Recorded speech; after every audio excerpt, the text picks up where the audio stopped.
ত্রিপুরা বিশালগড় মহকুমা হাসপাতালে মোমবাতির আলোয় চলছে চিকিৎসা পরিষেবা। রবিবার সন্ধ্যা রাতে হঠাৎ করে ত্রিপুরায় বজ্রপাত সহ ঝিরঝিরে বৃষ্টিপাত হয়। বৃষ্টির পরই দুর্ঘটনা জোন নামে পরিচিত সিপাহীজলা জেলা বিশালগড় বিধানসভা কেন্দ্রের চেলিখলা এলাকায় যান দুর্ঘটনায় গুরুতর আহত হয় 3 জন। দুর্ঘটনার খবর পেয়ে অগ্নি নির্বাপক দপ্তরের কর্মীরা আহত 3 জন যথাক্রমে দীপক দেবনাথ, লক্ষ্মী সরকার ও জয়ন্ত দাসকে অগ্নি নির্বাপক দপ্তরের কর্মীরা দুর্ঘটনাস্থল থেকে উদ্ধার করে বিশালগড় মহকুমা হাসপাতালে নিয়ে আসেন।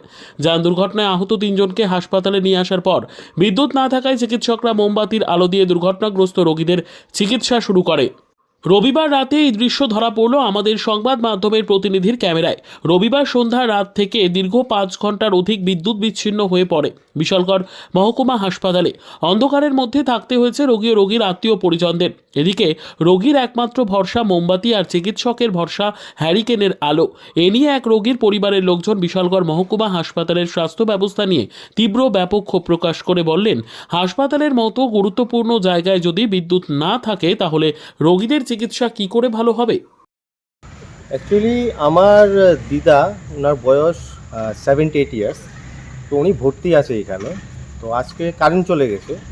তো যাওয়ার পর আমি এখানে এসেছি আমার দিদাকে দেখার জন্য রাতের বেলা। কিন্তু একটা মহকুমা হাসপাতাল, সেখানে একটা ইমার্জেন্সি পাওয়ার সাপ্লাই নেই। ইভেন ভেতরে পুরো ঘুটঘুটে অন্ধকার।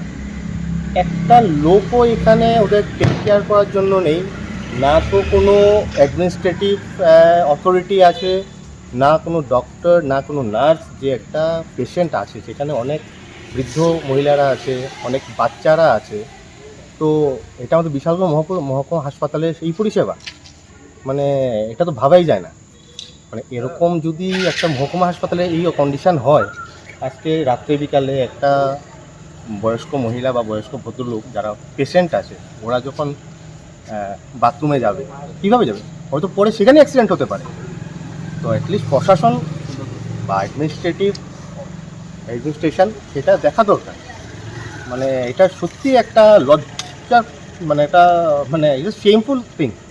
মানে এর উপরে আর একটা মহকুমা হাসপাতালে এরকম কন্ডিশন হওয়া। এখন সব কিছুরই পরিবর্তন হয়েছে। একটা মহকুমা হাসপাতালে চিকিৎসা কর্মীরা এবং চিকিৎসক মোমবাতি এবং হারিকেন নিয়ে চিকিৎসা করছে, ব্যাপারটা কীভাবে দেখছেন? যদি একটা মহকুমা হাসপাতালে আজকের দিনে মোমবাতি বা একটা হারিকেন দিয়ে যে মানে চিকিৎসা করতে হয়, তাহলে তার মানে এটা বোঝা যাচ্ছে যে আমরা কতটা পিছিয়ে আছি। মানে আমাদের তার মানে বলা যাবে যে আমাদের স্বাস্থ্য পরিষেবাটা কোন জায়গায় আছে। স্বাস্থ্য পরিষেবাটা এইটা হতে পারে না। না, আগে আমার যে পেশেন্ট আছে ওদেরকে, ওরা যাতে একটা ভালোভাবে থাকতে পারে, সুস্থ পরিষেবা সেটাকেই বলে।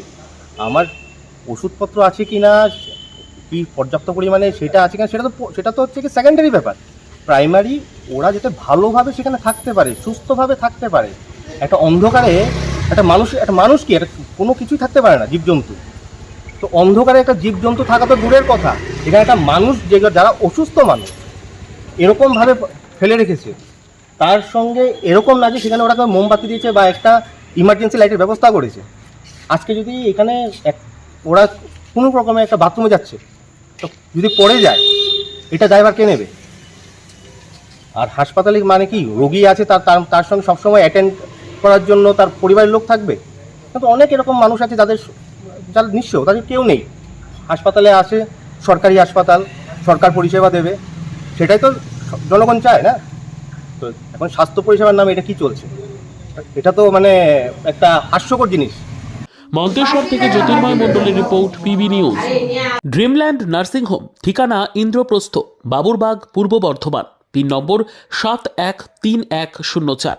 যোগাযোগের নম্বর 9775163111।